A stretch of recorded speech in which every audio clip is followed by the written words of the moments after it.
बिस्मिल्लाहिर्रहमानिर्रहीम। अस्सलाम वालेकुम स्टूडेंट्स।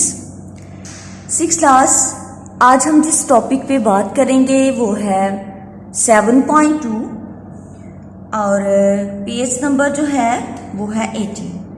7.2 टॉपिक जो है उसमें हम बात करेंगे प्रॉफिट पे, फिर हम बात करेंगे loss and discount.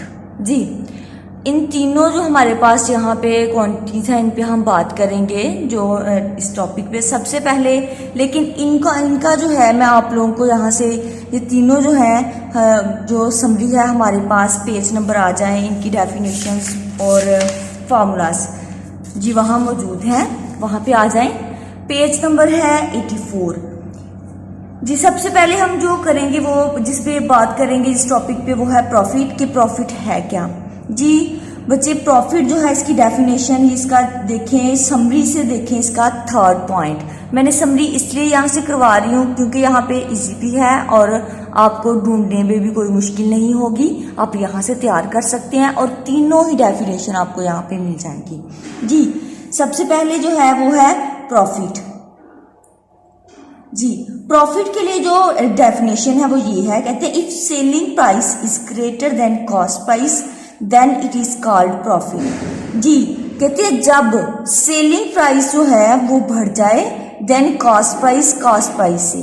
Selling price है वो प्राइस होती है जिससे हम कोई चीज बेचते हैं, वो प्राइस जो हम जब हम कोई चीज बेचते हैं, और उसके बाद कॉस्ट प्राइस वो है कि जिससे हम कोई चीज खरीदते हैं। जैसे आप लोग बाजार जाएं कोई चीज लेने तो आप वहां से पेन ले लें अपना, तो अगर आप पेन लेके आ रही हैं, पेन की जो आप लेके आए पेन जो है वो कॉस्ट प्राइस आपकी 25 हो तो आप उसे सेल कर दें आके, किसमें से उसे कर दें आप 30 का सेल कर दें और लेके आप 25 का आए हैं, तो उसमें से जो आपको डिफरेंस अगर हम लेंगे इनमें तो जो 5 रुपीज है वो आपका क्या है, प्रॉफिट है।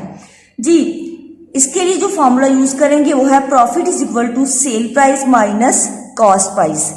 फिर इसके बाद है अगर हम प्रॉफिट को लें परसेंटेज में तो यहाँ पे आ जाए इसके लास्ट सेकंड पॉइंट पे, profit in percentage is equal to profit over cost price multiply 100। जब हम प्रॉफिट ओवर कॉस्ट प्राइस को मल्टीप्लाई करेंगे 100 के साथ तो वहां हमारे पास प्रॉफिट जो है वो परसेंटेज में आ जाएगा। जी, नेक्स्ट हम करेंगे बात किस पे, लॉस पे। सेकंड, लॉस क्या है, कहते हैं if cost price is greater than the sale price then it is called loss. अगर कॉस्ट प्राइस जो है वो बढ़ जाए किससे, सेल प्राइस से, मतलब कि जो हमारे खरीदने वाली प्राइस है, जिस प्राइस से हम कोई चीज खरीद के लेके आए हैं, अगर वो बढ़ जाए कहाँ से, जिससे हमने बेची है उससे ज्यादा हो जाए तो हम उसे क्या कहते हैं, लॉस, कि हमें नुकसान हुआ है। जैसे कि आपको मैं दोबारा एग्जांपल बता रही हूँ। फॉर एग्जांपल जैसे आप बाजार से पेन लेके आए हो और पेन आप लेके आए हो 25 का, लेकिन किसी वजह से वो आपको जो है वो बेचना पड़ा है और उसे आप जो है वो सेल कर रहे हो 20 रुपीज का, तो 5 रुपीज क्या वो आपको लॉस हुआ ना, क्योंकि 25 का आप लेके आए हो और दे जो है आप 20 का रहे हो, तो 5 रुपीज क्या हो गया आपको, लॉस। तो इसके लिए जो फॉर्मूला है वो यहाँ पे ही है, loss is equal to cost price minus sale price. अब इसके बाद अगर हमने लॉस को परसेंटेज में लेके आना है तो ये देखिए साथ ही नीचे है, loss in percentage is equal to loss over cost price multiply by 100। अब इसके बाद लास्ट हम बात करेंगे डिस्काउंट, कि डिस्काउंट है क्या। डिस्काउंट जो है इसमें हम करते हैं कि जैसे अक्सर आप लोग बाजार जाए अपने मदर के साथ या बहन के साथ, बड़ी के साथ, तो आपने देखा होगा 6th क्लास की, वो अक्सर जाके कहते हैं कि डिस्काउंट कर दें या इस तरह से। तो अब ये देखिए डिस्काउंट होता है कि हमारे पास जो मार्क्ड प्राइस होती है ना उसमें कुछ कमी लेके आना, डिस्काउंट लेके आना, कुछ कमी बेशी लेके आना किसी प्राइस में। तो इसकी डेफिनेशन देखिए, कहते हैं the difference between the marked price and cell price is called discount. कहते हैं जब हम बाजार जाएं तो हम क्या करते हैं कि सेलिंग प्राइस में और जो मार्क प्राइस है उसमें जो डिफरेंस है उसे हम किसका नाम दे देते हैं, डिस्काउंट का।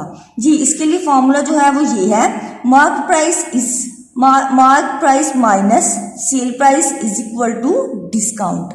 जब हम मार्क प्राइस में से सेल प्राइस को माइनस कर देते हैं तो वो हमारे पास क्या आ जाता है, डिस्काउंट आ जाता है। ओके, तो स्टूडेंट्स आज हमने यही 3 डेफिनेशन जो करवाई हैं आपको, प्रॉफिट, लॉस और डिस्काउंट, इनके फॉर्मूलाज ये आपने अच्छे से याद करने हैं और ये आपने लिखने भी हैं। आज के लिए यही, नेक्स्ट इंशाल्लाह हम जो है वो नेक्स्ट लेक्चर में आपको नेक्स्ट एक्सरसाइज के बारे में बताएंगे। अल्लाह हाफिज़।